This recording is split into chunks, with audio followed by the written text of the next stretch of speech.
மனைவியினுடைய பெருமை என்ன என்பதை கணவன்மார்கள் தெரிந்து கொள்ள வேண்டும் என்பதை ஒரு முன்னாள் காவல்துறை அதிகாரியாக நான் குறிப்பிட விரும்புகின்றேன்.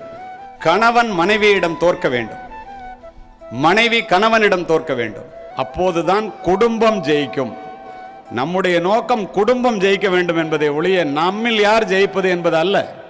இப்போ எல்லாரும் இவ்வளோ நல்லா உட்காந்துருக்கிறீங்களே, இப்படி பிள்ளைகளை பெற்று இப்படி வளர்க்குறீங்களே, அதுக்கெல்லாம் அப்பா காசு சம்பாதிக்கிறதுனால அப்பா மட்டும்தான் காரணம்னு நம்ம நினச்சிட்டு இருப்போம். நான் இல்லைன்னா அந்த குடும்பம் என்ன ஆகும்னு நினைப்போம். தவறு. பக்கத்தில் உட்காந்துருக்கிறவங்க இல்லைன்னா தான் அந்த குடும்பம் என்ன ஆகும்னு நீங்கள் நினைக்கணும். ஏன் தெரியுமா? உங்களுக்கெல்லாம் என்ன பெருமை தெரியுமா? எதில் நீங்கள் நிற்கிறீங்க தெரியுமா? உன்னை கரம் பிடித்தேன் வாழ்க்கை ஒளிமயமானதடி, பொன்னை மணந்ததினால் சபையில் புகழும் கூடுதடி, கால சுமைதாங்கி போல மார்பில் இணைத்தாங்கி வீழும் கண்ணீர் துடைத்தாய், அதில் என் விம்மல் தணிந்ததடி, பேரு